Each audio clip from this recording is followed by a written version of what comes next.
Química, né? Ela se graduou pela PUC, lá do Rio Grande do Sul, e depois fez o mestrado e doutorado dela pela Federal do Rio Grande do Sul.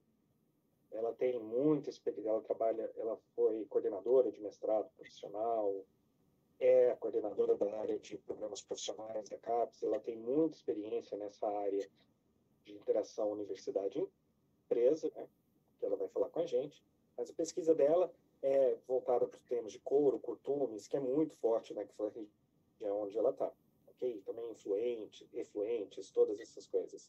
Então, Patrícia, eles são todos seus, pode... Todo o palco é seu. Tá, então eu vou compartilhar minha tela. Então, já agradeço aí o Petros, o convite. Quero dizer que eu estou muito feliz de estar com vocês nessa tarde aí de novembro, quase já lá no Natal. E vai ser uma honra dividir um pouquinho desses meus conhecimentos com vocês, tá? Eu fiz... acho que alguns já assistiram, como o Petros falou, a palestra que eu dei, mas faz tempo, né? Eu retomei o início da palestra e depois eu trouxe algumas informações novas para a gente aqui. Eu vou compartilhar minha tela, vocês me falam se está tudo certo, estão enxergando.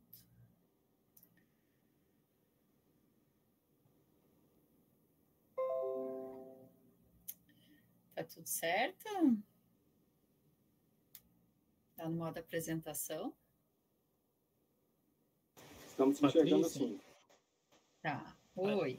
Se de repente, eu só aprendi recente, tem um outro modo de apresentação aí, que você volta lá para a apresentação do PowerPoint, aí talvez você consiga até ver mais coisa na tela, além da... Assim...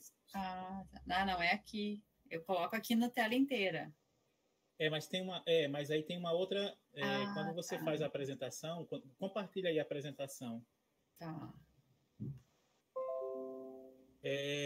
Você clicou...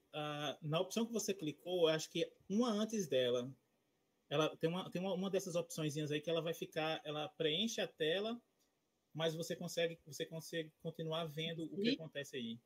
Eu não sei se você continua conseguindo ver a tela, as outras coisas na tela, não? Deixa eu ver qual que é aqui. É que eu não tenho. Essa daqui, tá. Isso. Não, daí eu enxergo, mas eu não enxergo vocês, né? Tá. Eu acho que fica menor para vocês assim, não fica? Não, mas se tá certo, assim, eu consigo... assim, para mim, tá bom. Então tá, então vamos fazer assim. Mas eu entendi, ficar melhor, porque a gente consegue enxergar pelo menos o computador. Isso. Obrigada. A gente sempre aprende. Bom, então, depois de agradecer o convite do Petros, dizer que é uma honra estar aqui na disciplina com vocês, eu vou falar um pouquinho da interação universidade e setor industrial, puxando um pouquinho que a gente viu lá em 2019, né, que são os desafios dessa interação entre a universidade e a indústria, as empresas. Desculpa interromper aqui, porque, pode. Assim, Petros, como essa palestra faz parte do seminário, ela não está gravando. Aí boa, bem lembrado, Francioli. Eu sempre esqueço dessa coisa de gravar. Patrícia, tudo bem se a gente gravar a palestra? Tudo bem. Agradecer a Canuela aí que lembrou. Eu sempre me esqueço disso, mas obrigado pela lembrança, gente. Tá? Vou começar a gravação já. Então, Patrícia, pode começar. Tá. Agora gravada. Então, primeiro eu vou agradecer novamente ao convite do PPG7, dizer que é uma honra estar aqui compartilhando os conhecimentos, um pouquinho de informação com os alunos da disciplina. Eu resgatei um pouquinho da palestra anterior que eu ministrei lá no congresso de vocês, que é a respeito dos desafios, né? Quais os desafios que a gente tem como universidade para se aproximar das empresas? Como é que a gente vai fazer para juntos poder construir algo que se chama inovação? E eu trouxe de novidade aqui um pouquinho, vou falar um pouquinho sobre fomento, né? Vocês têm aí bolsistas DAI, e também vou falar um pouquinho de produção técnica. Né? A gente, quando faz doutorado, a gente fica, né, produção científica, publicar em periódicos, mas a gente tem também algumas opções de produção técnica, e é isso que eu vou compartilhar com vocês nessa tarde, certo? Então, para começar, né, vamos falar de inovação. Eu penso, né, por isso que eu estou num programa profissional, eu penso que a inovação, ela se dá quando a gente consegue materializar ela, industrializar ela e chega até o mercado. Porque quando ela é só uma ideia, ela não se concretiza. Então, eu vejo como uma possibilidade concreta de inovação essa interação da universidade com as empresas, com o setor industrial. E esse é o grande desafio, né? A gente conseguir se aproximar, porque cada um tem seus pontos fortes e pontos fracos e suas razões e motivos para, às vezes, estarem separados. Mas será que se a gente conseguir se aproximar, a gente não vai ter a tão esperada inovação? Aqui eu trouxe para vocês as hélices da inovação, né? Então, fazendo uma busca sobre hélices da inovação, a gente tem, né, o tripé universidade, empresa, governo. E se a gente começar a estudar um pouquinho, a gente aumenta esse tripé, né, para uma quádruplice hélice, onde a gente insere, né, a sociedade. Por quê? Porque quando a gente atende uma demanda, quando a gente faz alguma inovação, a gente está atendendo uma sociedade. Não adianta eu desenvolver um produto que eu ache ele ideal, máximo, mas que a sociedade não queira ele, não tenha demanda. Então, é importante, sim, eu incluir essa demanda da sociedade quando eu estou fazendo algo com o caráter de inovação. E se não bastasse, então, né, a sociedade, a gente pode, para estar facilitando essa nossa inovação, incluir mais um.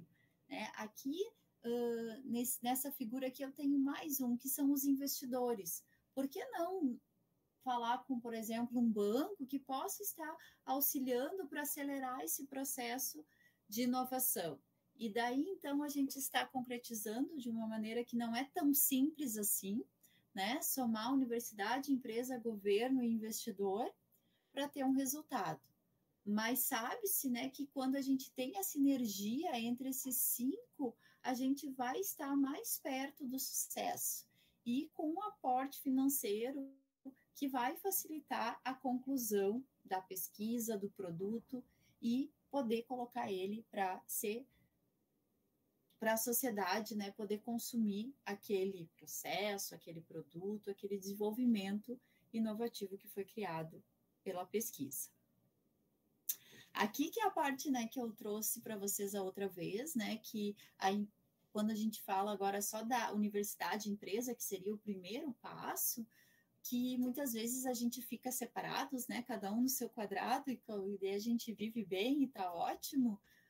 E será que isso é bom? Será que isso é ruim? Algumas vezes é importante a gente fazer coisas separadas, porque nem sempre, né, a gente está atendendo uma demanda da empresa, uma demanda da sociedade. Às vezes a gente tem demandas teóricas importantes também e não tem problema nenhum. Mas quando a gente está trabalhando com pesquisa aplicada, isso é muito importante. E daí começam a aparecer os gargalos, né? Por que cada um fica no seu quadrado? E sempre o primeiro apontado pelas empresas é que a universidade é lenta, né? Eles falam que nós somos lentos, né? Então, e eles são muito rápidos. Então, eu trago esse primeiro problema, né? Que é a diferença de velocidade. Outro problema que a gente tem é o nível intelectual com focos distintos. Não é porque quem está na empresa, a gente que estuda mais, que lê mais, sabe mais, né? Talvez a gente saiba mais algumas coisas, saiba mais de metodologia científica, de pesquisa, de análise, mas talvez a gente não saiba tanto sobre business, né? Sobre lucro. E então eu acho que a gente não pode dizer que eles não têm um nível intelectual bom, porque a gente sabe que tem empresas que têm excelentes profissionais. mas eu diria que a gente está, às vezes, cada um olhando para um lado, com focos diferentes. E isso eu trago também para o acesso à informação. Às vezes a gente tem uma informação, a gente acaba lendo muitos artigos científicos, mas a gente às vezes não tem algumas informações do mercado que a empresa pode estar trazendo para nós. Eu sempre busco, quando eu vou fazer as introduções dos meus trabalhos, de contextualizar um pouquinho do mercado. Eu acho que ele aproxima um pouco da realidade da demanda, né? Então, claro, né, eu estou num programa profissional, mas eu acho muito gostoso, assim, quando eu leio um trabalho e ele me remete ao que está acontecendo no mercado atual. Não só o estado da arte daquela tecnologia. Isso sim, né? Isso eu vou colocar na minha revisão bibliográfica. Mas ali na justificativa, né? Falar como é que está o mercado para aquela ciência, para aquela técnica, para aquele produto. E aqui já falei dos objetivos distintos, né? A universidade tem como objetivo formar pessoas. Esse é o principal objetivo de um programa de pós-graduação. Né? A gente está aqui, né? O Petros, o André estão aí para formar vocês. Né? A universidade tem essa incumbência de formar profissionais, de formar doutores. Né? Vocês vão sair daí doutores. E a indústria, ela tem como objetivo vender o lucro, o processo, minimizar os custos, né? Então, é um pouco diferente. Mas a gente pode, sim, se unir.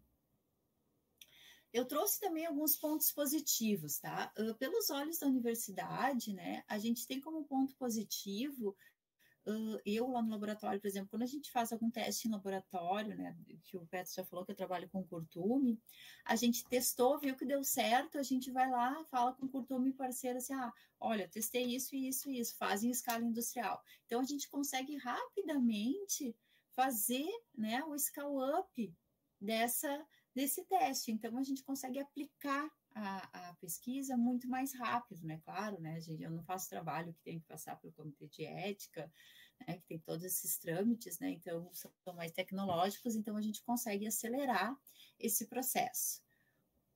Outro ponto positivo no olhar da universidade é a inserção social do programa de pós-graduação.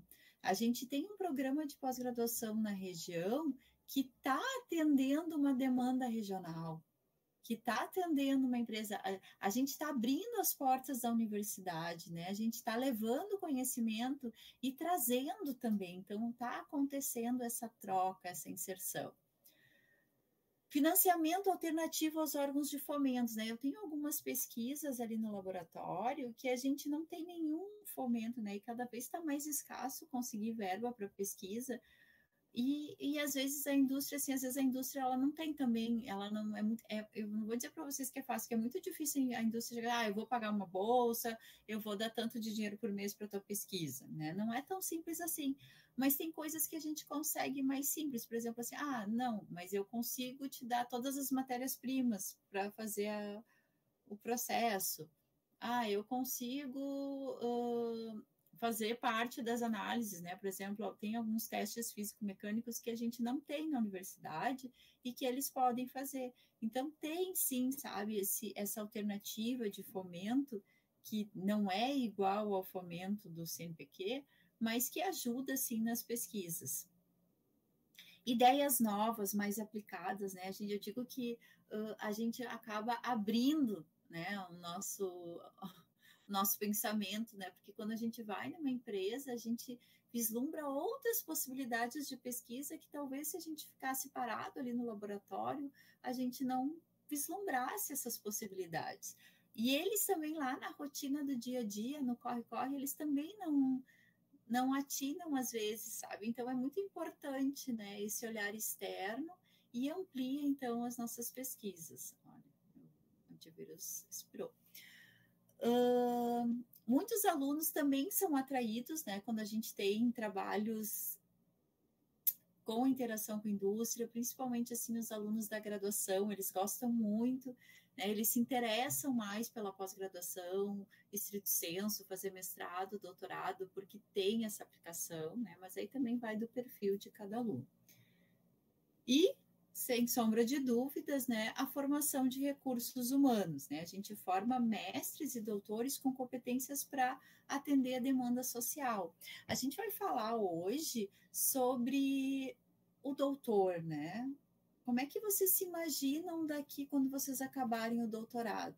A gente não sabe se vai abrir edital, se vai ter vaga de professor para todo mundo. A docência é um caminho, é uma alternativa, mas ela não é a única. E eu acho importante a gente ter mais possibilidades, a gente poder ser um doutor da indústria, a gente poder ser um pesquisador dentro da indústria. Então, quando a gente já começa a ter esse olhar na formação, que nem vocês têm alguns que já estão fazendo esse tipo de pesquisa, vocês já começam a se preparar, porque é diferente, né? Quando a gente vai para indústrias, vocês vão perceber que eles são diferentes da academia, né? Eles têm outros propósitos, então a gente tem que aprender também a lidar com eles. Eles são agressivos no mercado, então a gente tem que entrar na linha ali para conseguir, né, entender um pouquinho e trabalhar com eles na pesquisa. E nos olhos da empresa, né, o que é bom para a empresa, né? Tá, mas para que eu vou ter um doutor na minha empresa ou por que eu vou fazer um trabalho em parceria com a universidade?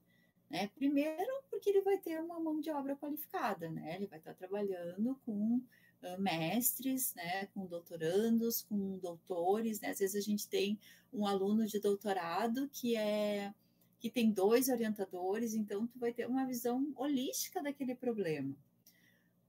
As indústrias conseguem ter um acesso aos laboratórios, aos recursos analíticos, né, à interpretação dos resultados, porque é muito fácil para uma empresa, vou mandar fazer uma análise, tá, ok, mas o que essa análise vai interferir no processo ou vai mudar no produto? Então, ter toda essa colaboração de discussão de resultados analíticos, né, e eles vão poder solucionar problemas reais com metodologia científica. E essa metodologia científica vai qualificar o corpo técnico. Porque quando vocês estiverem fazendo um trabalho com metodologia científica dentro de uma empresa, vocês não vão fazer sozinho, vai ter alguém acompanhando. Então, a gente vai estar transferindo também esse conhecimento para a indústria. A gente pode também ajudar na busca de fomento, que a gente vai falar hoje, né, que tem que escrever projetos para conseguir fomento, né, seja no banco, né, o CNPq, CAPES, esses que vocês já conhecem, a gente sabe que tem que escrever, mas e esses para a empresa específico, né? Será que tem alguém da empresa que entenda de projeto, né? Daqui a pouco a gente vai estar lá e vai estar auxiliando a busca de fomento, né? E também, por último, não menos importante para as indústrias, né? O marketing, né? A gente vai ter aqui, eles vão estar trabalhando com a universidade, vão estar incentivando a formação de recursos humanos, né? Então fica uma boa imagem para a empresa. Além disso, muitos processos que a gente acaba desenvolvendo tem a parte do marketing verde, né? Que a gente acaba otimizando ou algum recurso, né? Água, energia, e acaba então trazendo, né, essa visibilidade, essa boa imagem para as indústrias. Mas tem também os pontos negativos, né? Nem tudo são flores. Por exemplo, a universidade, né, ela não consegue dar o resultado imediato. E ela nem pode, sabe? Às vezes eu digo assim, a gente teve um caso lá de uma indústria que fez um tijolo de material reciclado da indústria. Aí eles dizem, não, a gente quer construir casas para pessoas de baixa renda, né? Vamos ajudar, né? Mostrou lá, tinha uma área que as pessoas não tinham como construir, assim, todo um contexto social muito legal que a empresa nos trouxe. Nossa, né, bem interessante, assim, tá, mas vamos ver o que temos nesse tijolo. A gente nem sabe, porque foi feito há tempos, né?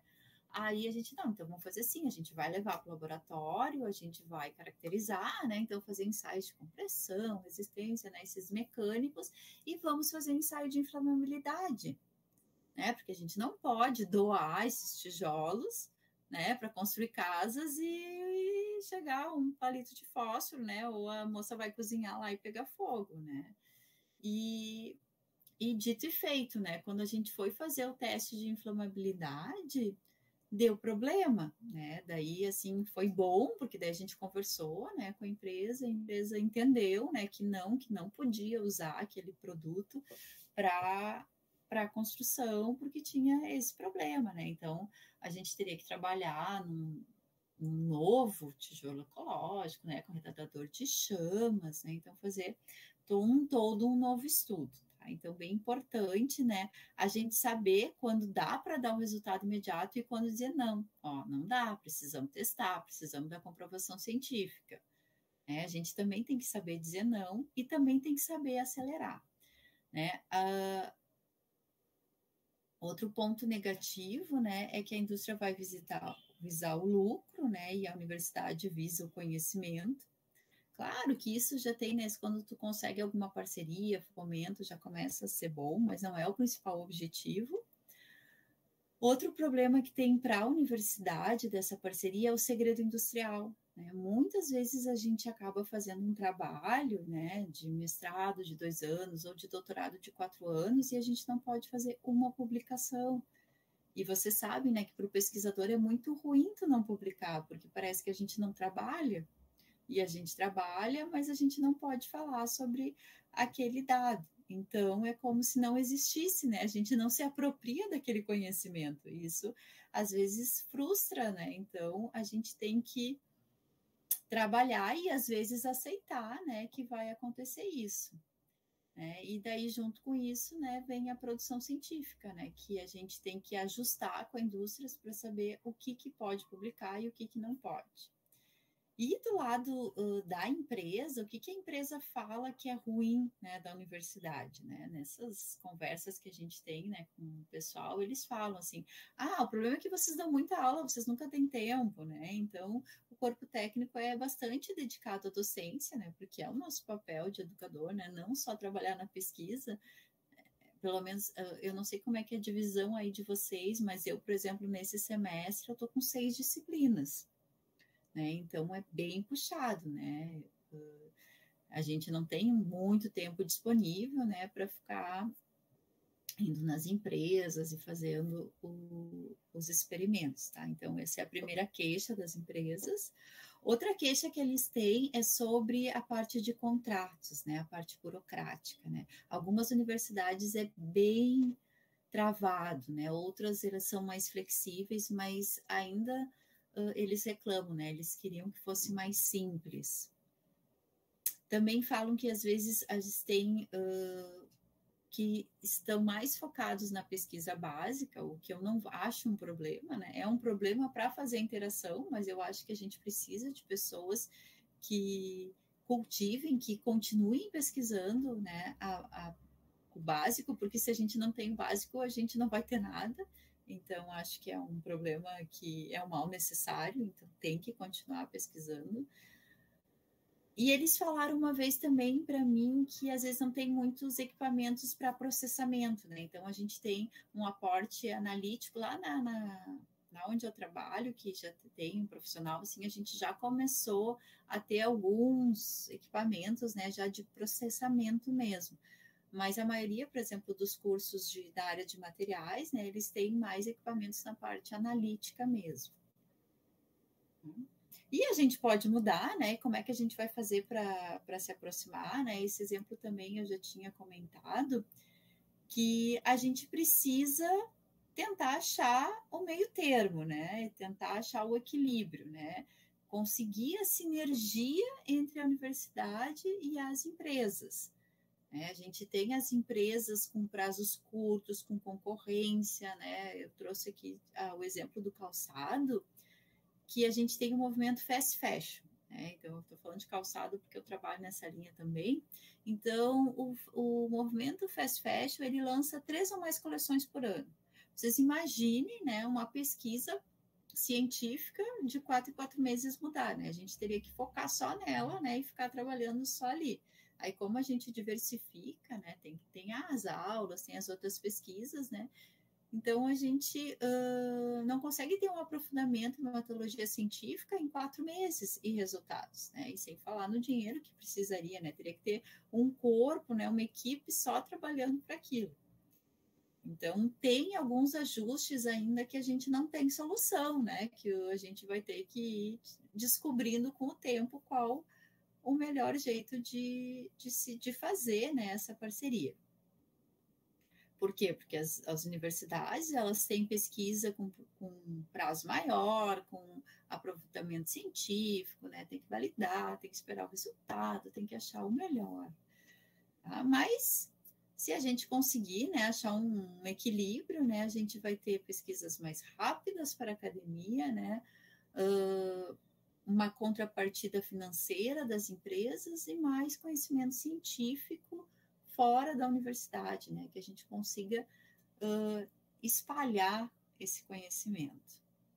Aqui eu trago uma coisa que é muito importante, né? As empresas, às vezes, elas ficam muito desconfiadas quando a gente quer fazer algum trabalho em parceria, e eles parece que, mas aí o professor vai conhecer o meu processo, né? Isso acontece até hoje, né? Eu tenho uma aluna que ela ainda não teve coragem de falar lá pro dono da empresa que ela está fazendo mestrado e que ela quer fazer um mestrado para a empresa, assim, e ela disse, não sei se ele vai deixar, porque eu não sei se a gente pode falar do processo, né? Daí eu falei para ela assim, não, eu digo, fala, porque a gente precisa decidir, né, se a gente vai ter ou não, ou sim, né, ou marca uma conversa, a gente normalmente marca uma reunião e explica, né, que a gente tem várias possibilidades, a gente pode fazer um contrato de sigilo, né, se for, no caso dela, ter necessidade de segredo, né, mas o trabalho dela não envolve muito a parte de segredo da indústria, então acho que não vai ter esse tipo de problema. Mas o que é importante? É importante que a empresa se sinta confiante, né, em estar dividindo aquele conhecimento. E isso a gente vai começar a trabalhar, né? Isso às vezes só o tempo, né? Mas eu acho que é bem importante, se necessário, fazer sim os acordos, né, em termos de sigilo. Eu gosto muito de falar para a empresa assim, olha, a gente vai fazer um projeto e a gente vai entregar uma pesquisa, porque às vezes eles chegam para a gente e falam assim, tá, mas quanto que vai dar de lucro, né? Já acontece, né? E daí eu falei assim uma vez, tipo assim, olha, a gente não sabe, isso é com vocês. A gente vai entregar uma pesquisa, né? E essa pesquisa pode ter resultados bons, né? Eu mostrei, né, o que poderia acontecer de bom, mas pode ser que não, pode ser que a gente pesquise e descubra que esse resultado não vai vir a poder ser comercializado, a se transformar em produto, né? Então, eu acho que a gente tem que ser preto no branco, né? Às vezes eu acho que eu sou demais preto no branco, né? Às vezes a gente perde, né? Mas eu prefiro ser preto no branco no início do que depois falar assim, mas a gente fez lá e não adiantou nada, né? Mas aí já é uma posição pessoal. Outra coisa que eu acho bem importante é a gente não estar trabalhando com concorrentes, né? Nem, por exemplo, assim, eu fiz uma empresa e daí eu pego todo o trabalho que eu fiz com aquela empresa e depois começo a fazer com a outra, né? Então, cuidar um pouquinho dessa parte de ética, né? Que às vezes a gente nem se dá conta, mas pode dar problema, tá? Então, cuidem isso. E aqui eu trouxe, né, os passos para a gente se aproximar da empresa, né? Então, como o primeiro passo, eu sempre digo que a gente tem que se mostrar, né? A gente tem que ir para feiras, ir nas empresas, né? Nós fazíamos workshops, convidávamos as empresas para ir até a universidade e mostrávamos o que a gente fazia.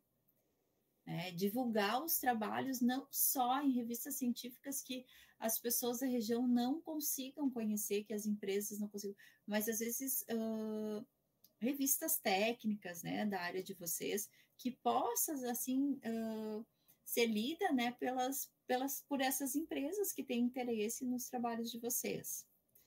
Mas os workshops é um bom começo, né? A gente mostrar, chamar ou ir nos workshops, né, de áreas, né? Por exemplo, aqui a gente tem esse aqui que eu coloquei como exemplo, que é a Associação Brasileira de Químicos e Técnicos da Indústria do Couro. Hoje eu faço parte da diretoria, né? Mas no início, como é que eu fazia, né? Eu ia lá, eu dizia assim, quando, né, a gente se expõe, né? Convidava eles para ir na universidade. Quando tinha reunião, tem alguma coisa? Tem, eu ia lá e apresentava todos os trabalhos da universidade, né? Até que eles começam a conhecer o que a gente faz. Depois, né, se eles gostarem, né, do que a gente faz, né, é importante que a gente também conheça a indústria, que a gente conheça as demandas, porque às vezes a gente, na universidade, a gente imagina que a demanda deles seja reusar água, né? Eu sempre ficava no foco assim, vou reusar água, que eu gostava muito de trabalhar com reuso de água, gosto até hoje. E às vezes, quando eu ia nas indústrias, assim, não, isso não era o foco deles, né? Eles estavam muito mais preocupados em reduzir o uso de produtos químicos do que em economizar a água. E não deixa de ser um ganha-ganha, uma soma, porque daí quando eu otimizei a formulação deles, eles tiveram o quê? Tiveram um efluente menos concentrado e a água ficou muito mais fácil de ser reusada, né? E eles não estavam pensando na água, eles estavam pensando em gastar menos, né, com matéria-prima. Aí depois tem a parte da execução do projeto, né, que daí a gente já começa a ficar bastante confortável, né, os alunos de mestrado, doutorado, né, já passaram por elaborar algum projeto, né, então o projeto é importante que ele seja claro, objetivo, né, a parte de orçamento também tem que ficar bem clara. E depois a gente tem a parte da execução e finalização, né? Eu sempre acho interessante quando a gente trabalha com empresas, a gente ter os entregáveis, né? Por quê? Porque, por exemplo, assim, vocês estão trabalhando, vocês vão fazer um doutorado que dura 4 anos. Aí imagina para uma empresa 4 anos para esperar um resultado, né? Eles vão esquecer da gente, eles esquecem da gente. O meu trabalho de doutorado, ele foi com empresa. Inclusive, foi com 2 empresas diferentes, né? Uma parte eu fiz numa e outra parte eu fiz na outra. E quando eu digo uma parte, é porque, assim, porque o processo do couro, ele é longo, né? Então, eu fiz a parte de ribeira, num curtume de ribeira, e a parte de pós-curtimento eu fiz em outro curtume. Então, eles não eram concorrentes, eram outros processos, mas a metodologia, né, era a mesma. Então, mas 4 anos é muito tempo para a empresa. Então, eu sugiro que sempre quando a gente tiver esses projetos, a gente coloque assim, no primeiro ano eu vou entregar isso, né? Daí chega no primeiro ano e dá o primeiro resultado para a empresa. Aí, no segundo ano, né? Ou faz por semestre, né? Quanto mais entregas a gente tiver ao longo do tempo, e fica bom até para a gente, né? Para a gente se policiar para fazer a pesquisa, né? A gente fica com prazos mais curtos e que possam ser atingidos e a gente começa a entregar e já começa a trabalhar nesses resultados, já começa a ver a aplicação parcial desses resultados e começa a definir mais o fim do projeto de pesquisa. E daí depois, né, que a gente entregou, a gente fica pensando, né, o pesquisador fica pensando, né, e aí como é que eu vou publicar, né? Eu posso fazer uma patente, né? Posso fazer patente, a gente vai falar de patente hoje, mas patente tem que ter invenção, né? Às vezes a gente não tem uma invenção. Ou às vezes a gente tem uma invenção, mas a empresa diz, não, eu não quero patente, porque patente eu vou passar 20 anos lá e depois abro, eu não quero, né? E eles têm essa opção, ou não querem pagar, né? Então, ou não querem dividir aquele conhecimento, então tem toda uma problemática, assim, em querer ou não querer depositar uma patente. Se a empresa diz, não pode publicar, o que a gente vai fazer? Não vai publicar, né? Porque a gente fez um acordo e a gente tem que, né, morrer junto abraçado até o fim, né? Eu acho, pelo menos, né? Então, a gente tem que ser ético, né? Se a gente combinou. Mas a gente pode, às vezes, já aconteceu, assim, de eu trabalhar com empresas e a gente ter que publicar, e eles, não dá para publicar. Eu disse, não, mas e se eu fizer assim, daí eu mostro o trabalho, né, como é que eu vou publicar, e eles, não, se tu colocar assim, não tem problema nenhum. Então, às vezes, eles falam não, porque eles imaginam que a gente vai contar tudo que tem na empresa, né? E às vezes a gente não precisa contar tudo. Quando a gente está publicando um artigo, o que é mais importante, às vezes, é uma parte da metodologia científica, aquela partezinha nova lá para o estado da arte, né? Não é tão importante o produto que eles usam lá, que é o produto X, que fez toda a diferença. Então, a gente pode estar tentando, né, conciliar essas duas demandas. Certo? Isso tá. E os desafios, né, que a gente tem como pesquisador, então, quando a gente faz um trabalho com indústria, a gente amplia a nossa área de conhecimento, porque ela nunca é igual ao que a gente faz no laboratório, né, sempre tem algum desafio a mais. A gente vai ser cobrado para ter prazos mais curtos, né, para ter resultados mais rápidos, vai passar por esse problema da publicação. Às vezes eles acham que a gente está prestando uma consultoria, né? E a gente não está prestando uma consultoria, a gente está fazendo uma pesquisa, né? Não que isso impeça, né, de prestar uma consultoria. Por exemplo, o meu cargo lá na universidade não é com dedicação exclusiva. Então, se eu quiser prestar uma consultoria, eu posso. Né? E é importante também, um desafio é aquela relação que a gente tem da indústria, né, das pessoas da indústria com os pesquisadores, né? Então, alguns pesquisadores, eles não conseguem, assim, trabalhar com prazos curtos, com sigilo, sempre fez a pesquisa daquele jeito, e tudo bem, não tem problema, né? Não é todo mundo que tem um perfil para fazer pesquisa aplicada, não é todo mundo que tem um perfil para estar trabalhando com empresa. E a gente tem que se conhecer, se achar, ver se a gente tem esse perfil ou não e seguir em frente. Assim como tem empresas também que não estão prontas ainda para fazer trabalhos com universidade, né? Eles ficam muito desconfiados, né? Agora, eu estava até tentando fazer um TCC de uma aluna minha, TCC da engenharia química, e a gente foi fazer, o TCC dela é um RASOP, né? Uma análise de riscos, e ela porque quer fazer na indústria de leite. Eu falei para ela, nossa, não conheço ninguém da indústria de leite, né? Nunca fiz trabalho com indústria de leite. Então, eu fiz já um trabalho de RASOP. E ela, prof, mas tu que fez o trabalho de RASOP? Eu digo, não, então vamos lá. Aí a gente falou com 3 indústrias, né? Ela falou com 3 indústrias, eu tentei uma indústria, assim, mas tentei, e nenhuma das indústrias liberou para ela entrar lá para fazer o estudo de RASOP. Então, né, tem algumas empresas que realmente ainda não estão prontas, né? Imagina, não deixou um TCC, imagina um trabalho de mestrado, doutorado. E tudo bem, né? E daí eu tinha uma que era de um aluno meu, ele, prof, mas eu vou falar lá para a gente ver, porque vai ser muito legal. Aí eu disse para ele assim, não insiste, assim, se o dono não quer, né? Se a alta diretoria não quer, é complicado, porque daí a gente ainda começa a fazer um trabalho lá dentro e daí a gente não vai conseguir desenvolver o trabalho, né? Eu disse para ele, não, fica tranquilo, né? Aí vai acabar que a gente vai fazer um trabalho, a gente vai colocar o processo, vai fazer todo um estudo hipotético de RASOP, né? Então, às vezes acontece. É importante também, né, as empresas entenderem que as pesquisas têm um custo, então a gente tem que cobrar por isso. E também tem os casos, assim, por exemplo, aí vocês não têm tantas empresas próximas, né? Aqui onde eu tenho lá o programa, a gente tem muitas empresas perto, e isso facilita, né? Mas a gente teve agora, eu estava contando para o Petros antes de começar, a gente teve agora, há 2 anos atrás, né?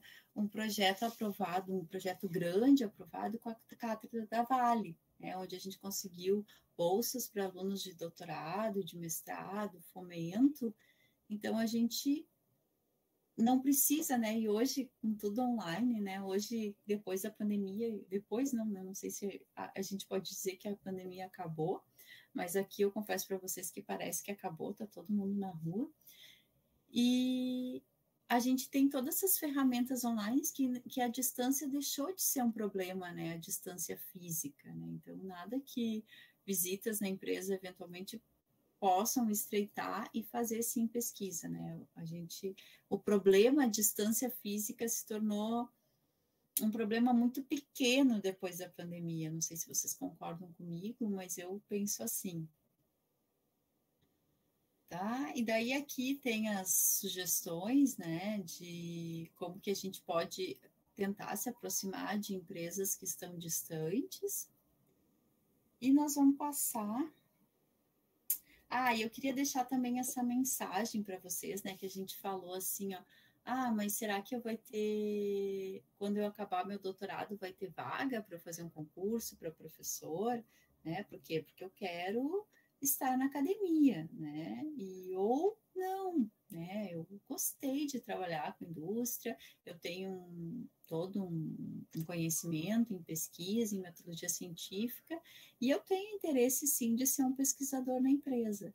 Então, eu trouxe um trocadilho, né, que a gente diz, né, o lugar da mulher é onde ela quiser, e o lugar do pesquisador também é onde ele quiser, né? A gente tem que escolher, por isso que a gente se prepara. Eu sempre digo para os meus alunos, se preparem, estudem, deem o melhor de vocês, deem o máximo, sejam bons para vocês poderem escolher o lugar que vocês querem trabalhar, se vocês quiserem, porque para os bons, para os mais dedicados, sempre tem lugar. Então, pensem nisso, pensem que vocês podem escolher onde vocês querem estar. Não sei se vocês já estão finalizando o doutorado, como é que é? Estão no meio? Essa turma é... Vocês estão me ouvindo?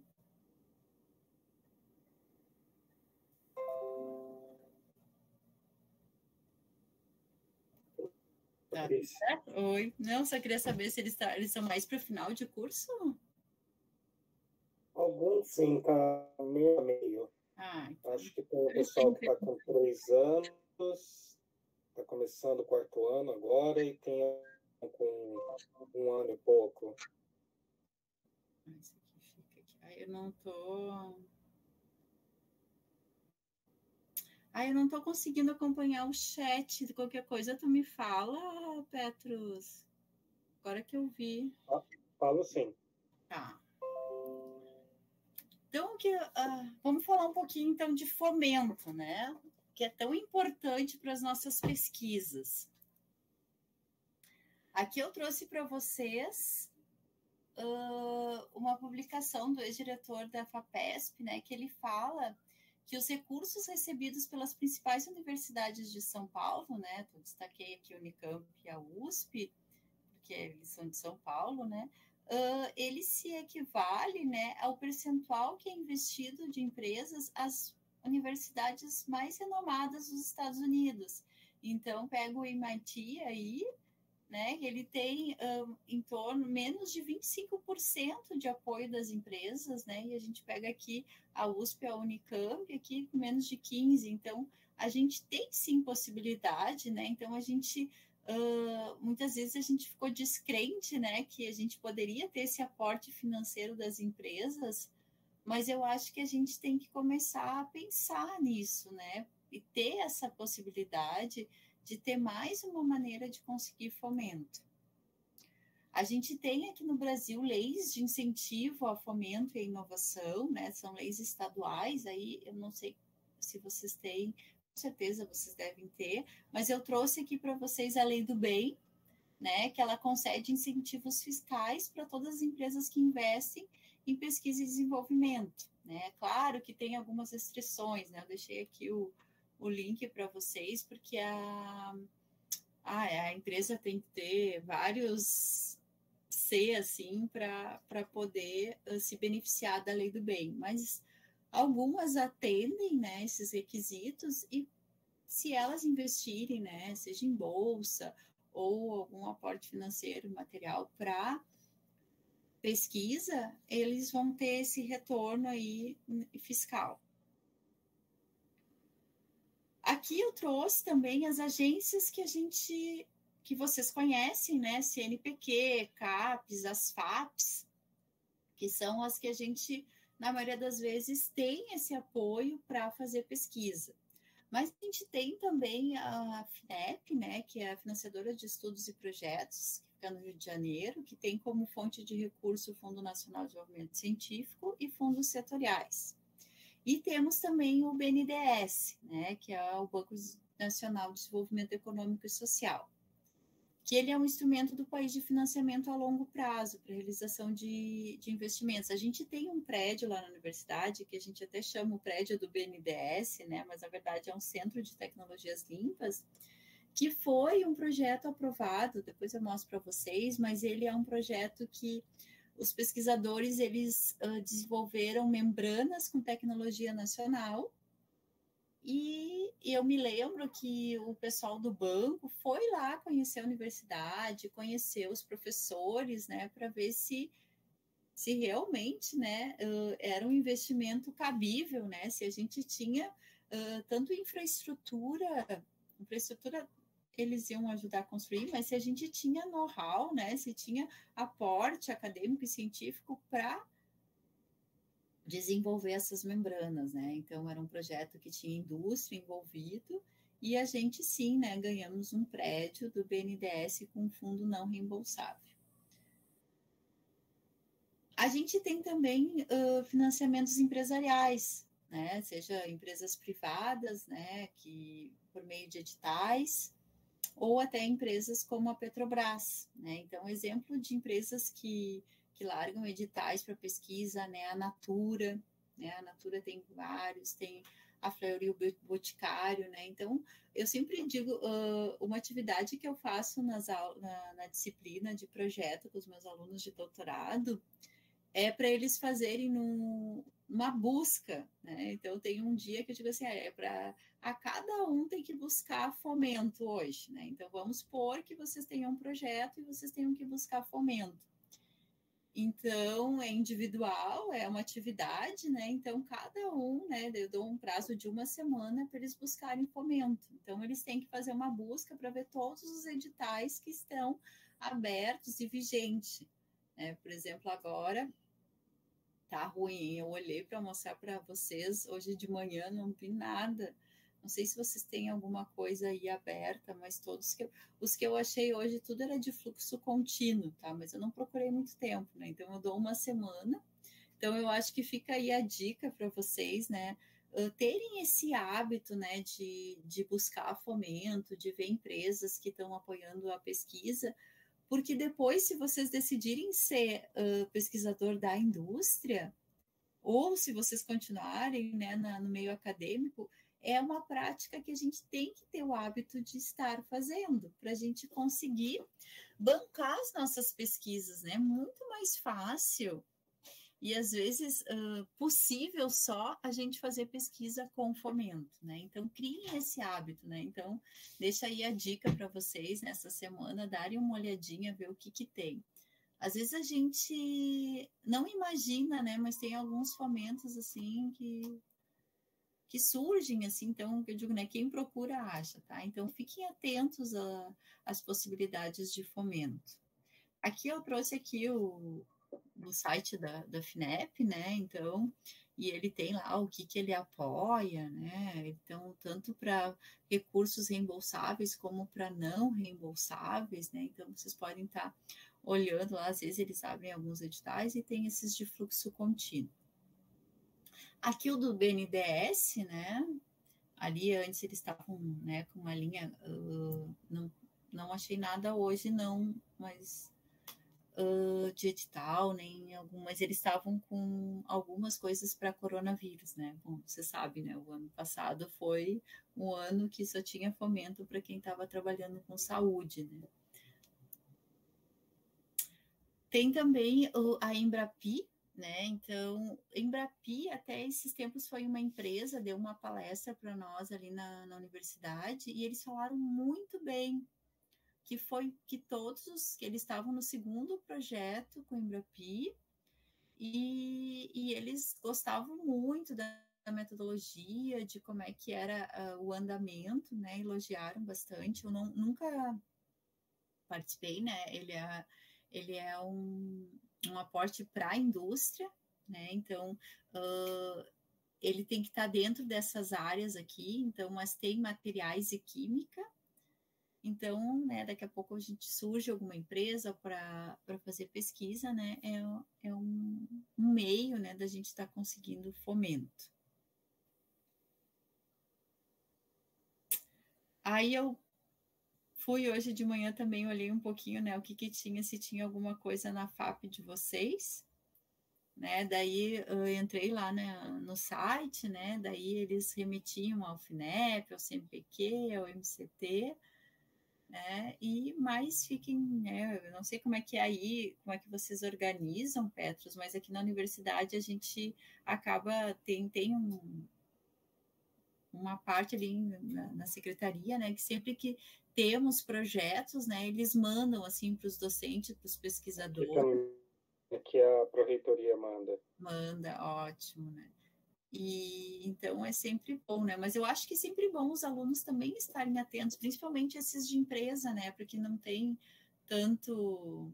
Aqui, por exemplo, daí hoje eu fui ver, para vocês não tinha nada, mas aqui no Sul tinha, tá? Tá tendo um edital gaúcho de inovação para a indústria, né? Então, esses da Fiergs, né? Aqui a Fiergs de vocês é a FIEG, né?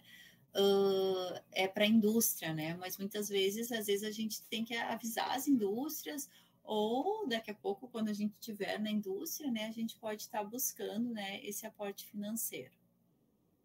Aqui também achei esse daqui da Acelera Foz, né, lá de Foz do Iguaçu, né, no Google mesmo, né, vocês podem fazer, que a gente acaba achando bastante oportunidade, né?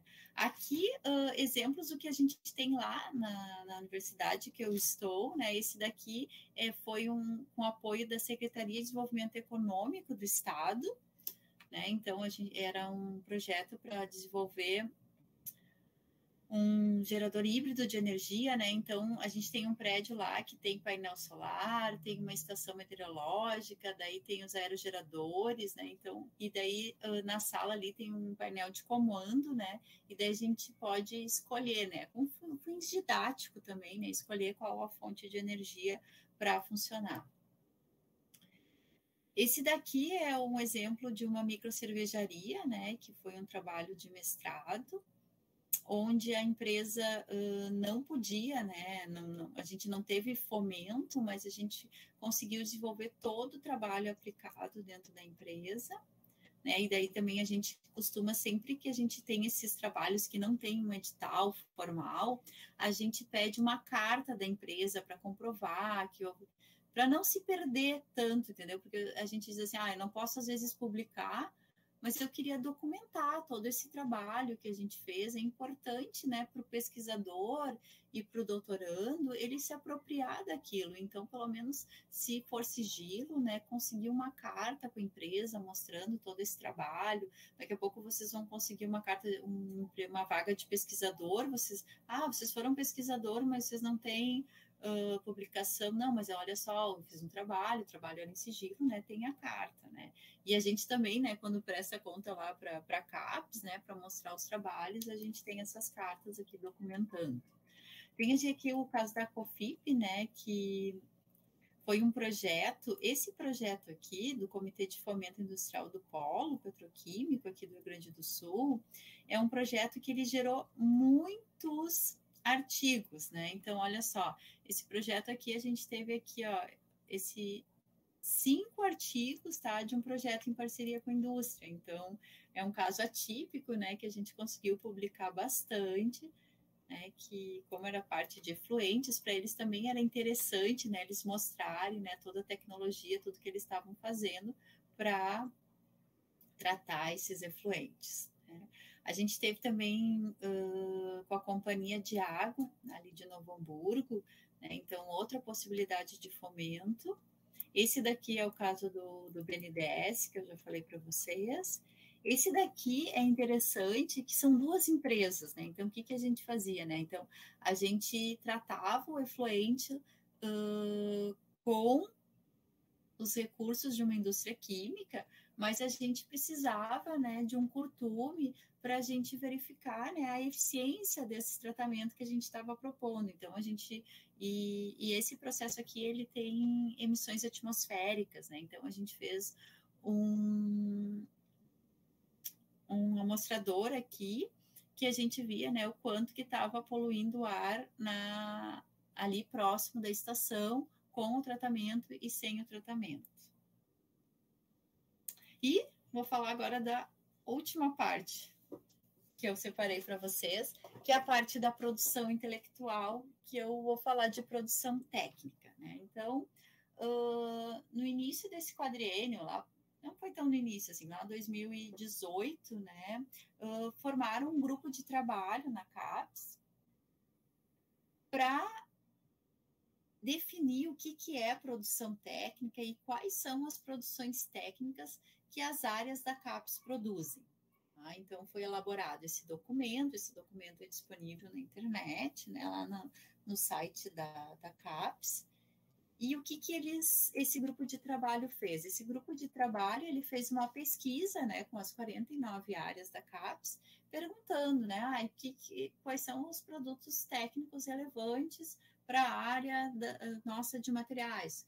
Né? Daí a gente respondeu um questionário, perguntando quais são os produtos técnicos relevantes para a área da química, quais são os produtos técnicos relevantes para a área da medicina 1, né? Então, esse grupo fez todo esse trabalho de pesquisa e daí depois ele compilou, né, todas essas respostas e reduziu a 21 produtos técnicos, né? Então, esse documento, ele mostra 21 produtos técnicos relevantes para as áreas de pesquisa do Brasil.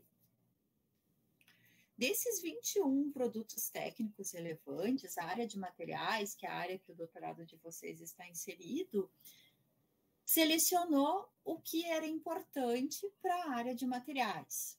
Né? E a gente já tinha isso lá na nossa ficha de avaliação, né? Os alunos conhecem a ficha de avaliação, Petros? Então, na nossa ficha de avaliação, acho que não, tá? Eu acho que eles não conhecem.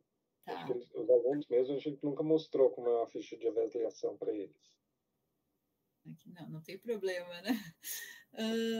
Mas assim, a CAPES, né, que avalia os programas de pós-graduação, ela faz uma ficha de avaliação para ver, né, como é que está o andamento, o rendimento dos programas, né, e depois dessa avaliação ele dá uma nota para cada programa.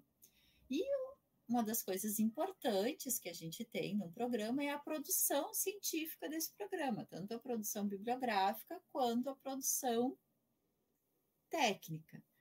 Aí, o que esse documento ele diz? Ele diz que a gente tem aqui um PEDIS, né, que seria o quanto que é gerado de produtos, né, científicos e técnicos para os mestrados e doutorados na modalidade acadêmica, e aqui um PEDIS-TEC para mestrados e doutorados na modalidade profissional. Mas não se apavorem, né? O que eu quero que vocês entendam disso daí é que, por exemplo, assim, ó, o profissional ele separa, tá? A modalidade profissional ele tem o PEDIS-TEC, que daí entra só produção técnica, e depois ele tem o PEDIS-PROF, que daí entra só produção científica, tá? Então ele tem os dois. No acadêmico, o que a gente fez? A gente fez só um. Por quê? Porque a gente sabe que alguns programas, eles não têm por que produzirem produtos técnicos, né? Por exemplo, o de vocês é um programa que é bastante teórico, que tem muito mais a ver com produção bibliográfica do que com produção técnica. Então, a gente não queria penalizar um programa por ele ter um perfil diferente do outro. Diferente do profissional. O profissional é importante que sim, que ele tenha uma produção técnica relevante. Já o acadêmico depende, né, do perfil do programa, dos objetivos do programa, das linhas de pesquisa. Então, a gente colocou tudo numa fórmula só. Só que nessa fórmula aqui, o que a gente tem? A gente tem patente licenciada, patente concedida e patente depositada. Né? A patente licenciada é aquela patente, por exemplo, eu invento, aí eu faço a patente, vem uma empresa lá e me compra essa patente. Então, eu licencio ela para essa empresa que gostou do meu invento. Né? A concedida é quando eu deposito a patente, né? Primeiro passo, eu tenho que depositar a patente, né? Ela é aceita lá no órgão que eu depositei, e daí tem um tempo para ver se ela vai ser concedida ou não. Né? Então, é como se fosse assim, um artigo aceito. Né? Então, se ela for concedida, ela foi aceita, né? Então, essas produções são bem importantes para a área de materiais e tanto para a modalidade acadêmica quanto para a modalidade profissional. Além da patente, né, a gente tem outras produções técnicas que também são relevantes, que estão listadas aqui. Mas como patente é uma das produções técnicas mais importantes, né, a gente vai falar um pouquinho sobre patente, que eu pensei que seria algo, não sei se vocês, alguém aqui já depositou alguma patente? O André, certamente, esse já depositou. Eu já depositei. Quem é? Carlos, tá. Carlos, então tu me ajuda, tá, Carlos? Me ajuda agora. Tá. Eu e o Carlos já passamos por esse. Já passaram, por esse tá? ofício, né? Então vocês me ajudem. Aqui, mas então vamos ver se vocês vão reviver a experiência de vocês aqui. Bom, então a gente vai falar então agora desses ativos de propriedade intelectual. Vamos falar um pouquinho dessa patente. O que é uma patente, né?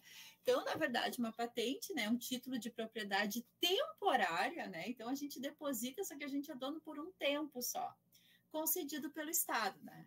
Com base na lei, né? Tem uma lei da propriedade industrial que concede, né, ao inventor, né, o que inventou os produtos ou processo, ou que fazem algum aperfeiçoamento em algum produto, que tem aplicação industrial, né? Isso é bem importante. Para ser patente, ele tem que ter aplicação industrial.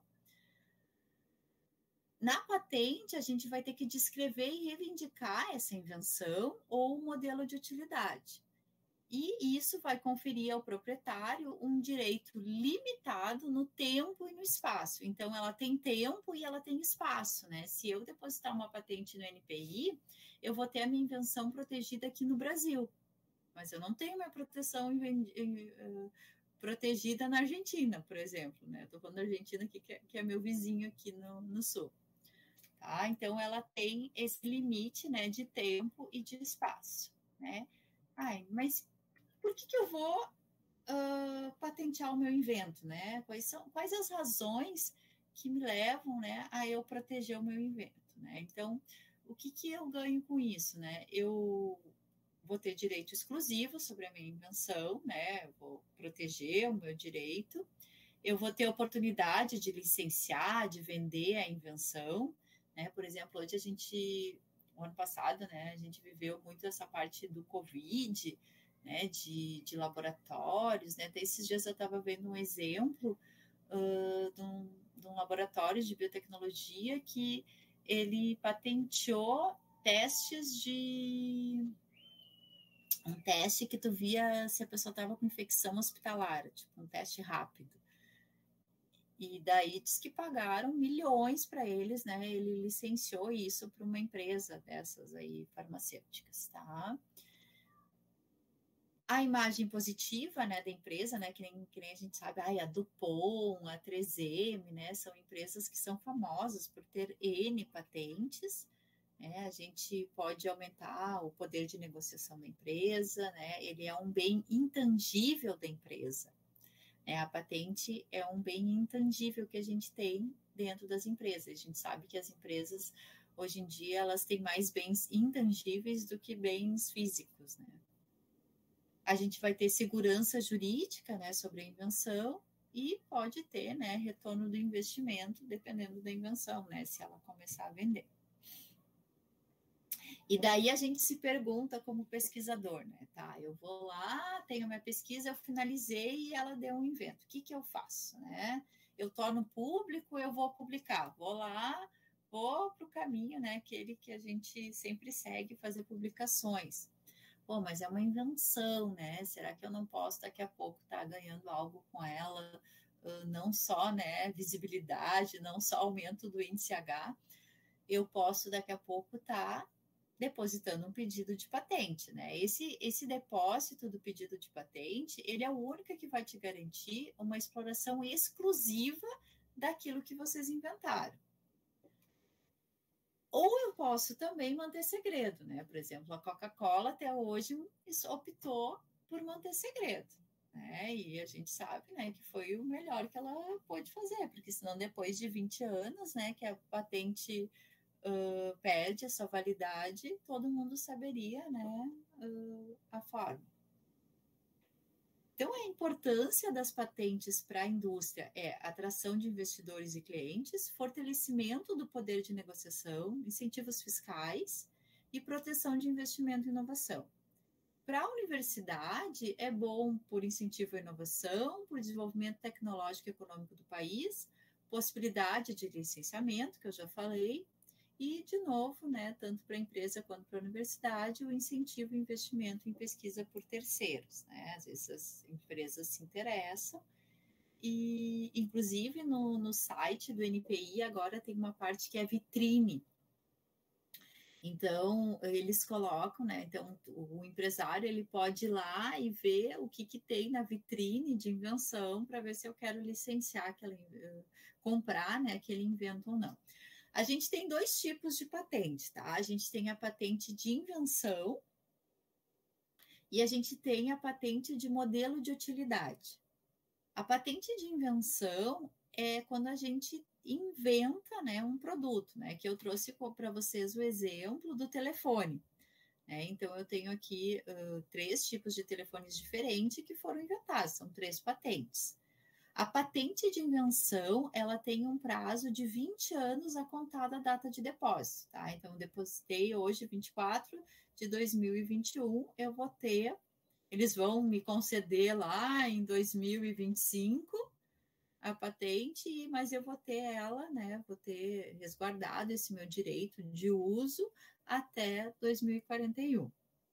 A patente de modo de utilidade é quando eu vou aperfeiçoar o produto, né? Então, o que ele fez? Ele pegou aqui o telefone, esse aqui, nem tem mais isso, né? Podia pegar uns exemplos mais novos, né? E daí ele só deu uma aperfeiçoada, tá? Então, a gente chama de modelo de utilidade, tá? Quando eu dou uma melhorada no produto. Nesse caso de modelo de utilidade, o tempo de proteção que eu tenho é 15 anos a partir da data de depósito, tá? Então, são diferentes. E aqui, então, eu tenho lá o meu invento, seja o telefone, opa, vou passar e errei aqui, seja uma invenção ou um modelo de utilidade, né? E eu preciso, o que eu preciso saber? Eu preciso se ele tem novidade, né? Se ele é um ato de atividade inventiva e se ele tem aplicação industrial. Tá? Uma ideia não é um invento, né? E tem alguns inventos que não podem ser patenteados que eu vou mostrar para vocês na sequência. É importante, né? Às vezes a gente acha que fez algo novo, só que não é novo, alguém já pensou, e hoje em dia está bem difícil, né? A gente achar algo que os chinesinhos ainda não fizeram, mas a gente consegue. Então, a gente precisa fazer a busca de anterioridade, né? Ver o que tem no estudo da técnica, o que já tem sobre aquilo. Depois a gente faz o estudo de anterioridade, né? Daí a gente vê que realmente é uma invenção, né? Isso depois o repositório vai avaliar se é ou não é. Mas é importante a gente já fazer essa busca prévia, né? Para a gente não perder tempo, senão depois a gente paga, faz todo o documento e já viu que já fizeram, né? Daí a gente vai estar reinventando a roda e só perdeu tempo e dinheiro com o pedido de patente. Aí depois, então, a gente organiza toda a parte de documentação, né? A gente pode fazer todo o pedido online, né? Algumas universidades têm um escritório que fazem todo esse aporte aí, essa ajuda para depósito. E depois a gente vai ter, então, a patente, tá? Também cabe salientar, que eu já falei, né, da Argentina, que não tem patente mundial. Né? Se eu tenho um invento, eu tenho que patentear no lugar que eu acho que vão utilizar. Eu assisti uma palestra do NPI e a gente perguntou para o palestrante por que demorava tanto, né? E ele disse assim, ó, que uma das causas de tanta demora, ele falou que era a falta de pessoas, e a outra, ele disse que eles tinham um número muito grande de patentes de outros países. Que o problema deles não eram as patentes nacionais, que o problema eram, por exemplo, chineses, americanos, essas pessoas que vêm aqui no NPI e patenteiam, né, as suas invenções para que o Brasil não possa copiar, né, para que eles tenham essa segurança.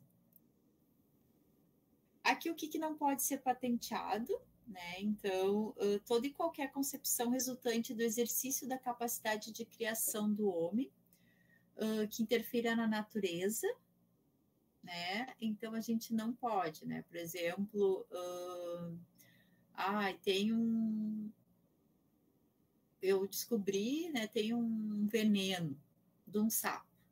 Aí eu vou lá e vejo a molécula do veneno do sapo e vou lá e patenteio ela. Não posso, porque aquilo é da natureza. Então, tem coisas que a gente não pode patentear. Aqui eu tô falando, eu me adiantei, tá? Desculpa, gente. Aqui é o que pode ser patenteado, aqui que é o que não pode ser patenteado. O que pode ser patenteado, então, é o que a gente cria, né? O que é novo. Aqui eu trouxe os exemplos, eu estava olhando agora, eu estava falando que não, mas isso aqui não é os que não podem, né? A lâmpada pode. Thomas Edison que o diga. Tá? Então, aqui, por exemplo, processo de soldagem, né? As lâmpadas, a fibra ótica, né? A aspirina, todos esses exemplos, né? De itens patenteados. Tá? Que trouxeram solução por um problema, que foi demanda da sociedade, né, e pôde ser industrializado. E o que não é patenteado? Agora sim, são os programas de computador, né, tem outro nome lá, a gente consegue propriedade intelectual, mas não pode ser patente. Métodos comerciais, aqui teoria, né, concepções abstratas a gente não patenteia. E obras também não, daí é outro também, entra lá nos programas, tá? Isso tudo tem lá na Lei de Propriedade Industrial, tá? Outro exemplo do que não pode ser patenteado é o que for contra a moral, bons costumes e segurança, ordem e saúde pública, tá? Daí não pode ser patenteado. E para quem, né, nunca escreveu uma patente, o site do NPI tem lá uma parte que é minha primeira patente, tá? Daí tem um guia lá que ajuda a escrever patente.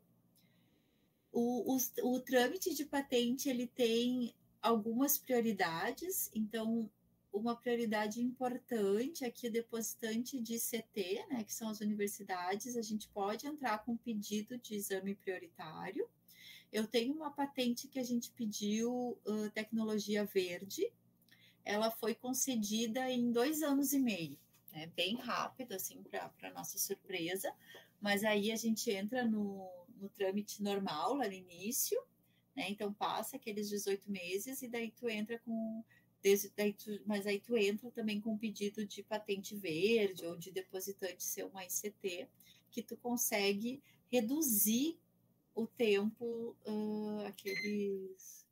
Eu não sei como é que tá de vocês, André, se ela já foi concedida, ou está depositada, se está há muito tempo, se vocês chegaram a pedir exame prioritário.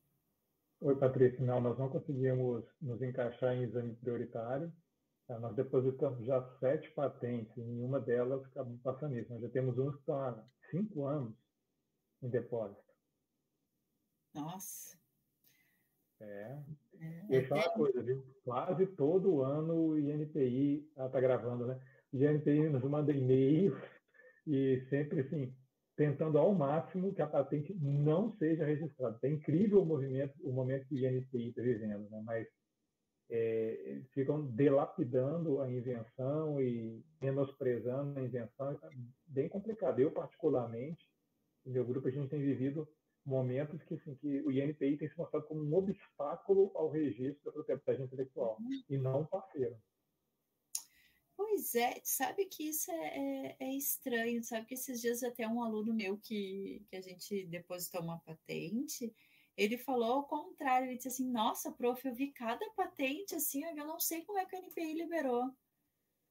E ele, sim, porque ele disse assim que começou a fazer a busca de anterioridade, assim, e daí, tipo assim, tinha coisas quase iguais. Ele disse assim, eu não entendi. Né? Então, eu acho que depende do comitê que tu pega, né? Não sei. A Yasmin levantou a mão, acho que ela quer perguntar alguma coisa, comentar alguma coisa. Fala, Yasmin. Tudo bem? Boa tarde, Patrícia. Boa tarde a todos. Abre a câmera, Yasmin. Meu Deus do céu. Espera aí só um minutinho. Não pode, não? Uai. Aqui tá bem quente, eu tô bem tranquila aqui, mas eu vou... Abrir, tá bom. Tá. Então, o André comentou sobre a dificuldade de publicar as patentes. Será que é por conta disso que a patente ela não é tão credibilizada assim no nosso meio? Porque eu lembro que quando eu fui concorrer, acho que a bolsa no processo seletivo, ela não foi contabilizada, né? Eu lembro que era só a produção acadêmica por meio de artigos e tal. Você acha que, sim, só meu ponto de vista, é por essa razão? Porque eu não acho que ela é tão assim valorizada em vista do trabalho que dá, às vezes, para depositar uma patente comparada a um artigo. Não, ela não era realmente nada valorizada, e tanto é que a gente, né, nessa gestão que a gente fez ali na área de materiais, a gente valorizou bastante, né, porque a CAPES, ela induz, né, então, se vocês olharem ali uma patente licenciada, vale a mesma coisa que um artigo A1 hoje, né, mas ali nessa ficha que a gente fez para o de 2017 para 2020. Né? Então, a gente está tentando dar uma valorizada, né? Porque é importante, né? Eu sempre digo para os meus alunos assim, eu acho que é importante, como pesquisador, a gente ter as duas experiências, né? Conseguir ter uma patente e conseguir ter um artigo publicado em uma revista internacional de alto impacto, porque te prepara para o mercado, né? Porque a gente, como pesquisador, a gente vai se deparar com esses, né? Com duas opções, né? E às vezes a patente é a melhor, e às vezes não, às vezes a gente é melhor ter o artigo. Né? Então depende. Eu acredito, Yasmin, que melhorou, né? Nos 2 últimos anos, assim, mas a gente nunca sabe, né? Depende do edital, depende do concurso, né? Na área de materiais, a gente tentou dar uma valorizada para as patentes, né? Principalmente para a parte de programas profissionais. Ali no acadêmico, ele tá 0,7, eu acho, né, Petros? Eu mostrei ali, deixa eu ver. Aqui. Aqui é uma patente concedida é 0,7 e depositada é 0,4. Não é um artigo A1, né? Mas eu acho que é uma experiência. Não sei se eu respondi a tua pergunta, Yasmin. Com certeza, não. Eu acho que vai mais assim do interesse, né, do programa. Se o seu lado é mais voltado para a indústria, então que vai do produto que tu gera, né? Se tu acha que aquele teu produto tem a cara de uma patente, é algo inventivo e pode trazer retorno e pode ser licenciado depois, eu acho que vale a pena priorizar. Né? Porque artigos a gente tem mais possibilidades, né? A patente ela tem mais restrições para a gente conseguir depositar e depois ter ela concedida, né? Aí aqui a gente tem a parte, né, não sei se... Pode falar, André. Patrícia, olha só, eu concordo com tudo que está sendo discutido, debatido e falado, e assim, só para não ficar assim, muito no ar, o que aconteceu aí que eu tenho visto com o INPI? Voltei para abrir minha câmera aqui, mas não sei se realmente foi, estou clicando, mas não está abrindo, estranho. E vai inicializar a câmera e fecha. Mas o que eu tenho percebido aqui com o INPI? Eu não sei se o que está acontecendo é de fato uma chuva de pedidos de patente nos últimos anos. De fato, a gente conversa com a representante do INPI aqui em Goiás, que é a Lara, que sempre nos atende muito bem, pessoa fantástica. Mas eles têm feito questionamentos assim: olha, essa patente era uma coisa que qualquer pessoa técnica da área poderia ter pensado.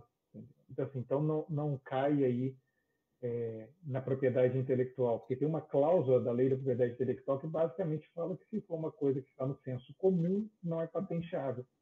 Mas, assim, tem uns exemplos esdrúxulos que eles dão para contra-argumentar o seu pedido, que não faz o menor sentido. Então, assim, basicamente, se você hoje desenvolver um novo nanotubo de carbono, ele vai falar assim, não pode patentear, porque nanotubo de carbono já existe. Assim, não, mas o meu método de síntese é diferente. Não, qualquer um da área técnica conseguiria pensar num método semelhante que você propõe. Então, assim, não está fazendo o menor sentido, tá? O que está acontecendo hoje no INPI. E não sou só eu, várias pessoas que eu tenho conversado e tem reportado coisas similares. Talvez isso esteja acontecendo agora para inibir o que no passado foi descrito por você. Umas patentes assim, sem pé nem cabeça terem sido concedidas, tá? E hoje o pessoal está tentando, não vou falar melhorar, mas assim, tornar o processo um pouco mais sério, né? Mais crédulo, né? Mas o fato é, hoje o INPI está fazendo umas devolutivas que, assim, que fica difícil a gente contra-argumentar. É difícil. Essa que eu tive concedida, a gente passou um sufoco respondendo tudo. Foi assim, ó, de revisor de A1. Né? A gente muito complicado. Tudo, né? Agora eu tô com uma outra, vou falar depois para vocês também, que a gente não recebeu ainda, ela foi depositada, mas daqui a pouco vem, né, os questionamentos. Fala, Francioli. André e Patrícia, é muito provável também que esse seja um artifício que eles estejam utilizando para reduzir o número de processos, né, que eles têm lá encalhados e que não dão conta de resolver, né? Então aí ele tenta forçar uma situação para que esses processos eles não sejam dado continuidade. Pode ser. O que ele me falou é que eles estavam com muitas patentes, já faz algum tempo, tá? O engenheiro me falou que eles estavam com muitos pedidos de patente da China, muitos. Assim, que era assim, ó, um número muito assim, que eles falaram que eles não tinham como atender aquela demanda, né? Que eles estão agora até com um planejamento, né, de tentar diminuir esse prazo. Então, acho que é um somatório, assim, é bastante pedido, é medo de processo, pode ser sim. Mas é uma pena, né? Porque daí também desestimula, né? A gente agora começou a ter esse olhar para patente, né? E daí, se começar assim, daqui a pouco acaba desestimulando. E o aluno também, às vezes, desestimulado, porque, por exemplo, esse pedido foi uma aluna minha de mestrado, né? Quando foi aprovado, foi 2 anos e meio, ela já tinha saído, né? Eu, tipo assim, liguei para ela, olha, tem uma notícia para ti. Foi concedido, né? Então, aqui, como é que a gente escreve uma patente, assim, de uma forma, não é tão simples assim, né? Mas a gente tem o relatório descritivo, a gente coloca as reivindicações, né? Por que ela é uma invenção, um resumo, os desenhos que são facultativos, né? Alguns têm, outros não. E aqui a sequência do processo, né? O que eu acho bem importante é essa busca de anterioridade, né? Então, a gente tem perdido bastante tempo para fazer isso, porque daí a gente já meio que entrega o trabalho feito para o NPI, né? Então, a gente já economiza o tempo deles, assim, então a gente faz uma busca, né, nas últimas... Eu tenho 3 patentes, né? Tenho 2 depositadas e uma concedida, né? O André tem mais experiência que eu. A gente pega tudo que tem parecido, né? E já coloca ali o que é e qual é a diferença da nossa, assim. Às vezes a gente coloca assim, ó, 12 patentes parecidas, 20 patentes parecidas, assim, na última que eu escrevi, e já justifica a diferença, né? Então, acho que facilita, né? Não sei, não tem um certo, né? Mas acho que acaba ajudando, né? Fazer essa busca de anterioridade e já explicando, né? De antemão para eles o que a invenção tem de diferente do que já tem no estado da arte, né? Aqui alguns repositórios de patentes, né? Que a gente faz essas buscas para mostrar o que tem de diferente, né? Mas quando a gente... eu apaguei aqui. Quando a gente tem que fazer essa busca de anterioridade, né, também a gente faz, né, para a parte científica também, né, não precisa ser, não é só em patentes, né, se alguém... Isso é outra coisa que a gente está cuidando com os alunos, é assim, ó, se um projeto já tem ideia de ser patenteado, já cuidar para ele nunca ser publicado em nada, né, nem em feira de iniciação científica, trabalhos de aula, então a gente já cuida assim desde o início para tudo ser confidencial, né? Tudo fechado, porque já aconteceu assim, não comigo, mas com colegas meus, de terem publicado, um aluno de iniciação científica publicou uma parte numa feira, e daí a UNPI mostrou assim, isso aqui já tem na feira, né, na feira de uma universidade de iniciação científica, de que eram os próprios depositantes, né? Então, a gente tem que cuidar, né? A gente tem um período de graça, né, que é aquele 1 ano que tu tem para publicar, mas eu acho bem perigoso a gente usar esse período de graça e depois perder a patente, né? Por conta, nós mesmos, né? Acabamos nos retirando a patente, tá? Então, cuidar esse sigilo. E aqui eu trouxe aqui os principais repositórios, né? Os que a gente usa para fazer essa busca de anterioridade, e também eu estou usando também, eu tenho um aluno de iniciação tecnológica, né? Então ele fez uma revisão sistemática de patentes. E nessa revisão sistemática de patentes, ele usou esses repositórios aqui, né? Então, em vez de ele fazer uma revisão sistemática, né, nos periódicos científicos, ele fez nesses repositórios.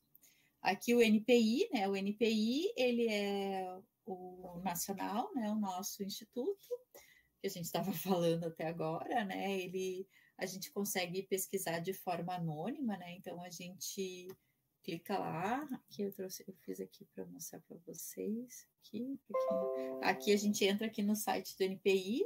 A gente pode fazer login e senha, mas a gente pode vir aqui, ó, pesquisa anonimamente, né? Daí a gente vem aqui como anônimo. E daí a gente vem aqui em patente, né? Aqui vocês viram aqui que tem os... Aqui de computador e coisa aí são outros, tá? Aí patente, né? Daí eu coloquei aqui o número dessa última aqui que eu pedi, ó, que é esse aqui. Ó, então daí a gente vem aqui com o número, né? Opa. E vem pesquisar. Né? A gente pode vir com número, pode vir com título, né? Então, essa patente aqui, a gente fez uma busca de anterioridade bem grande nela, porque ela é assim, ó. O que a gente fez? A gente pegou o resíduo do couro e a gente separou por cores. Então, a gente pegou resíduos de couro vermelho, de couro de calçado, tá? Era da indústria de calçado.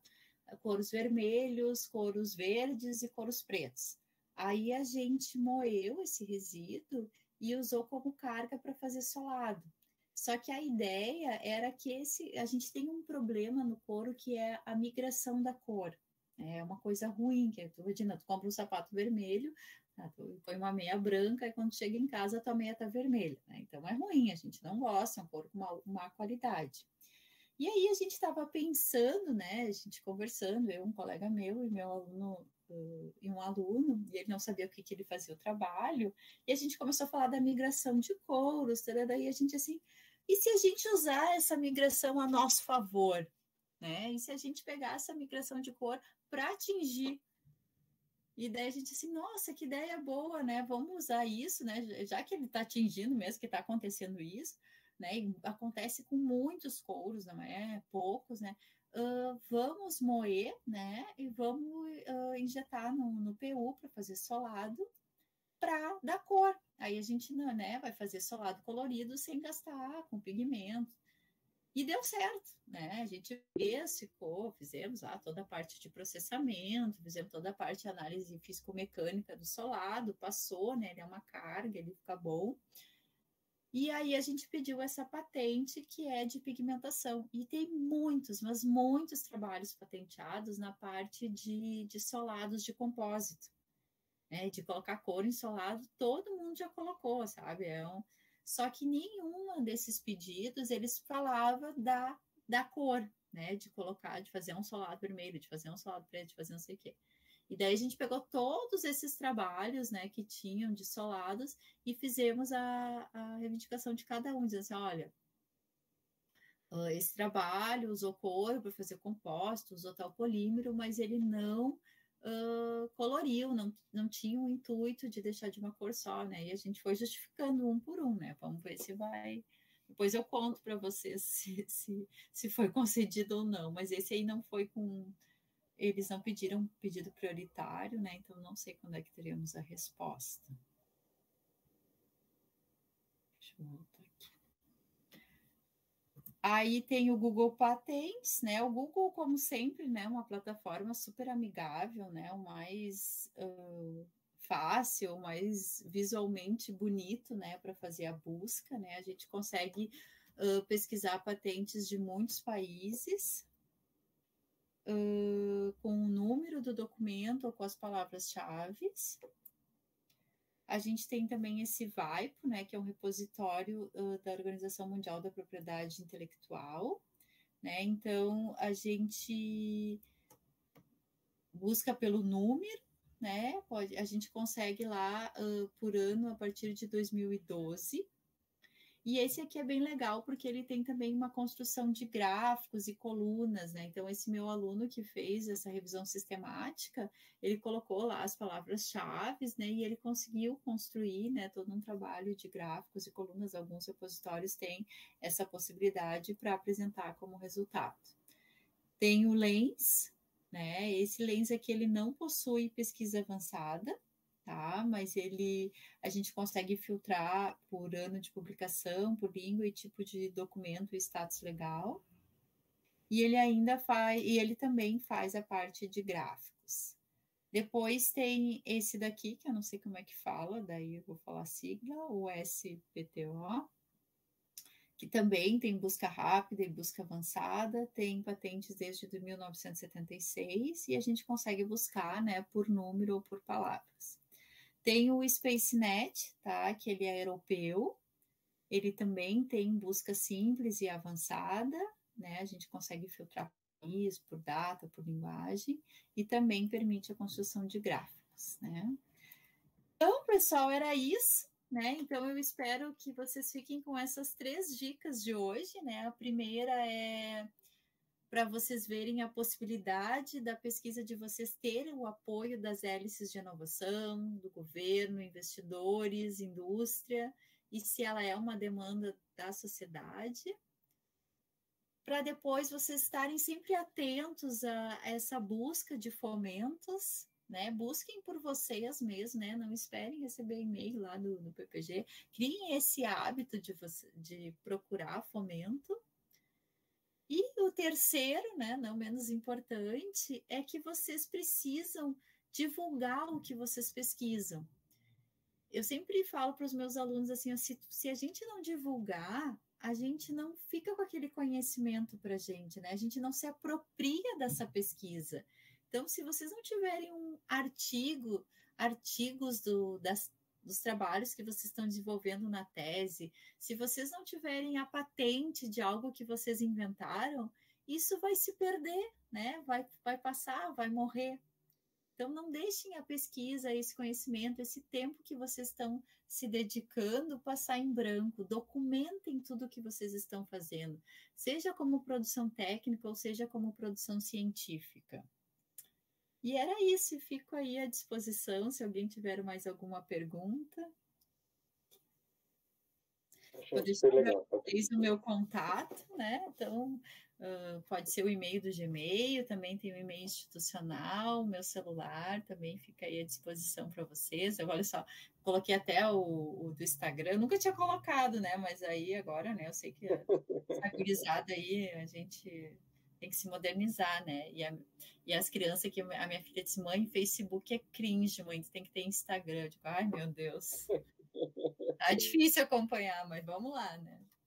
Gente, perguntas para a Patrícia? Patrícia, gostaria de te agradecer pela palestra, fantástico. É sempre muito bacana ouvir pessoas que estão com esse pique de cooperação com a empresa. E aí eu queria fazer a seguinte fala aqui bem rapidinha também, que é o que, durante muito tempo, nós que somos da velha guarda, já estamos considerando lá da velha guarda, que entraram na universidade aí na década de 90, nós vimos que os nossos docentes, os nossos professores, nossos mestres, eles tinham a visão de empresa totalmente desconecta da universidade, né? Você formava e ia para a indústria. E a gente sabe que o modelo internacional é a indústria dentro da universidade. E a universidade, por sua vez, dentro da indústria. Então, a sinergia é muito maior do que a gente tinha no passado aqui no Brasil. Isso eu estou falando no nível de Sudeste, tá? O Sul já era diferente a mentalidade. Mas hoje a gente vê que em todas as vertentes do conhecimento, nós somos incentivados a nos aproximar do setor produtivo, a estar junto com eles. E não só captar recursos deles, mas uma solução para eles, né? E aí acho muito bacana esse tipo de palestra igual a sua, que movimenta mesmo a academia para sair da zona de conforto. Eu vi uma palestra um dia, e isso tem mais ou menos uns 4 anos, e eu acho que o palestrante não sabia que estava tão certo sobre o que ele falava, que ele estava falando que nós éramos a geração do edital. Ah, não tem edital? Não, então não vou pedir fomento. Ah, não tem edital? Não, então não vou fazer nada. Olha, meu projeto está pronto, mas cadê o edital? Não, não tem edital. Vai para a rua pedir dinheiro. Não, tá louco, eu pedir dinheiro para uma empresa? Você quer que eu faça vaquinha virtual? Que isso? Isso não existe. Crowdfunding. E hoje a gente vê que esse é o caminho, né? Realmente ir para um crowdfunding é ir para procurar dinheiro, né? O dinheiro está aí, a gente tem que saber pedir. Não é fácil, não é novo para nós, mas é o mundo, né? O mundo é esse. Então, bacana, Patrícia, novamente, muito obrigado por estar aqui conosco hoje. Viu? Eu que agradeço vocês. Mais alguma pergunta, gente?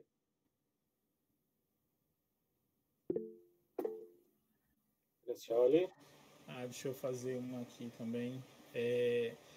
No caso, Patrícia, a gente sabe que tem essa né, você colocou logo no começo da tua apresentação, essa questão da diferença de velocidade, né, que é sempre um ponto que as empresas elas batem e que é um ponto para que muitos projetos deixem de ser realizados dentro da universidade.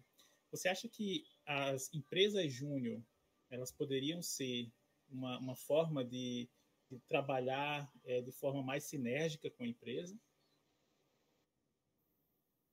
Tu diz com a academia ou...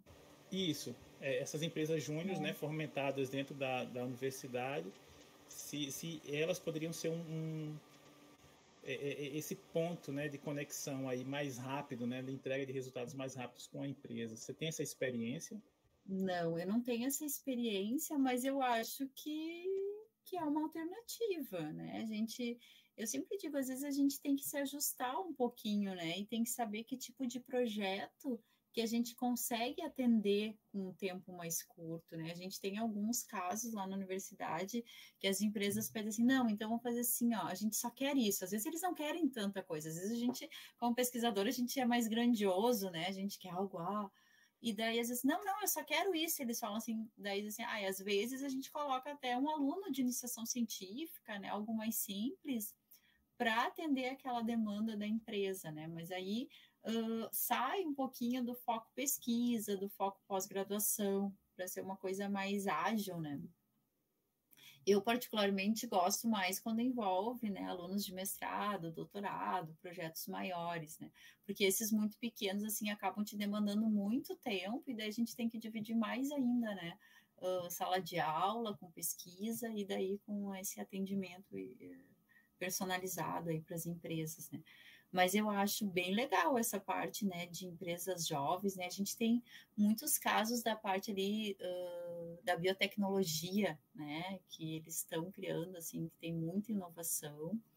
Essa parte, acho que tem futuro, assim, né? A gente tem que pegar essa gurizada que está numa velocidade maior aí para nos ajudar.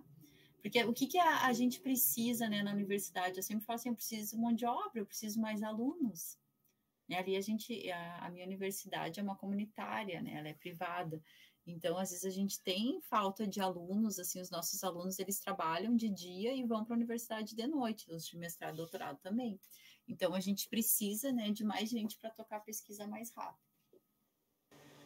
Porque eu tenho também, fugindo um pouquinho dessa primeira pergunta, né, de empresas júniores, eu fiz o meu mestrado em Natal, na UFRN, e assim, tem uma história assim, que a gente via muito lá de um professor da engenharia mecânica que ele fez uma visita técnica na Petrobras, pegou um equipamento, uma peça lá que estava quebrada, ele disse, eu posso levar para consertar?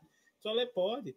E aí, a partir dali, ele começou a construir uma relação de confiança com a empresa, né? Ele levou a peça, quando voltou, levou ela né, consertou a peça, e a partir dali ele começou a construir uma relação de confiança com a Petrobras, e a Petrobras, alguns anos depois, investiu na construção de um prédio e equipou completamente um prédio lá de análise de materiais.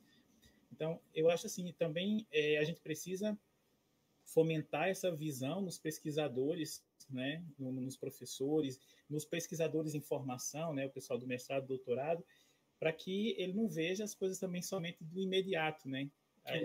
Muitas vezes essa relação de confiança com empresas e essa prospecção, ela é uma coisa que leva tempo, demanda tempo, né? É uma construção, né? É uma construção, exatamente. Bom, a Petrobras, ela tem, uma das empresas, assim, né? Eu sou da engenharia química, ali onde eu fiz meu mestrado e doutorado, a maioria das coisas que a gente tinha lá era fomento da Petrobras. Então, a gente consegue bastante fomento.